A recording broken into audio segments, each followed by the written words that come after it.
Overall గా లేక చూస్తే మేము ఆల్రెడీ లిక్కర్ స్కామ్ లో మమ్మల్ని కేసులో ఉన్నాం కాబట్టి ఇప్పుడు జరుగుతున్నది కూడా అదే అనేటువంటి వ్యవహారాన్ని చెప్పదలుచుకున్నారా, లేకపోతే ఈ స్థాయిలో ఉంది అనేటువంటి దాన్ని అటు కేంద్రంలోనో లేకపోతే నేను నా మీద మాత్రమే కాదు అక్కడ ఇవన్నీ చేయాలనేటువంటి దానికోసమే లేఖ రాశారనుకోరా, లేకపోతే నిజంగా ఆ స్థాయిలో ఉందని చెప్పి ఈ లేఖ రాశారనుకోవచ్చా?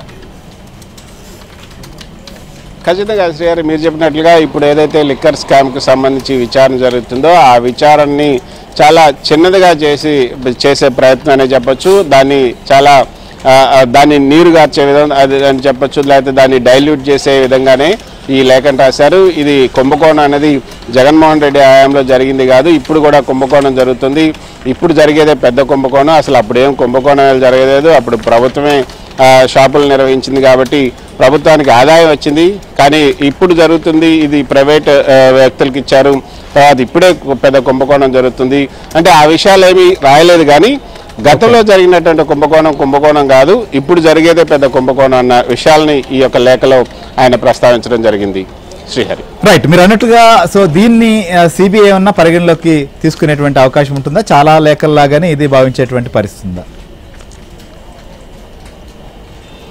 సిబిఐ దీనికి సంబంధించి పెద్ద పరిగణలోకి తీసుకునే అవకాశమే లేదు. ఎందుకంటే ఇంతకన్నా పెద్ద అంశమే అప్పుడు పురంధేశ్వరయ్య స్వయంగా బీజేపీ అధ్యక్షురాలుగా ఉన్నటువంటి పురంధేశ్వరయ్య స్వయంగా అప్పుడు లేఖ రాసినప్పుడు ఆ విషయాన్ని పెద్దగా పట్టించుకోలేదు. పైగా ఇప్పుడు ఉన్నటువంటి కూటమి ప్రభుత్వమే ఉంది. సో బీజేపీ పైనే ఇప్పుడు సిబిఐ విచారణ వేయించుకున్నట్లు అవుతుంది. సో అక్కడ కూటమి ప్రభుత్వం జరుగుతుంది, అక్కడ దానిపైన విచారణ కూడా జరుగుతుంది. కాబట్టి మళ్ళీ కొత్తగా సిబిఐ ఇక్కడ నుంచి విచారణ జరిపే అవకాశం లేదు. ఎందుకంటే నిజానికి సిబిఐ విచారణ కావాలని రాష్ట్ర ప్రభుత్వం కోరాలి కాబట్టి రాష్ట్ర ప్రభుత్వం కోరితేనే ఇక్కడ సిబిఐ విచారణ అనేది జరుగుతుంది. సో ఇప్పుడు రాష్ట్ర ప్రభుత్వం కోరలేదు, కేవలం ఒక మెంబర్ ఆఫ్ ఎంపీ కోరిన మేరకు సిబిఐ విచారణ జరుగుతుందా అంటే అది చాలా రిమోట్ ఛాన్స్ అనేది చెప్పొచ్చు. ఆ విధంగా జరిగే అవకాశమే లేదనే మనకి అర్థమవుతుంది. శ్రీహరి రైట్ చూద్దాం. Thank you Krishna, thank you Ramarao. ఇది మొత్తానికి ఆంధ్రప్రదేశ్లో లిక్కర్ వ్యవహారాన్ని కదిలిస్తే ఆఫ్రికా ఖండంలో ఉన్నటువంటి మూలాలు కూడా బయటకు వస్తున్న పరిస్థితి. ప్రస్తుతం సిట్ కూడా విచారణ కొనసాగిస్తోంది.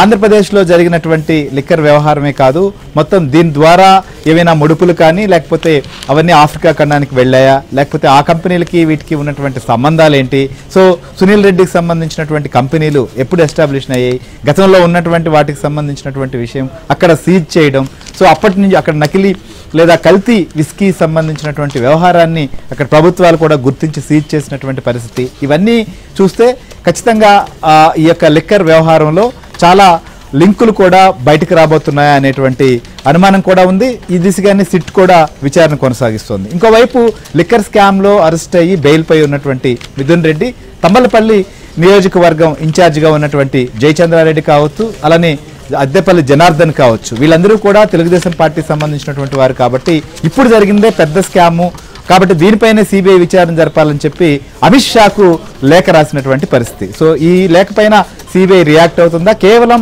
తమ పైన చేస్తున్నటువంటి ఆరోపణలు లేకపోతే తామే స్కామ్ చేశాం కాబట్టి తాము మాత్రమే కాదు ఇప్పుడు కూడా జరుగుతోందని చెప్పేటువంటి ప్రయత్నంగానే ఇది మిగలబోతోందా, ఏం జరగబోతుందో కూడా చూద్దాం. సో అప్డేట్స్ కొనసాగుతూనే ఉంటాయి. State into ABN.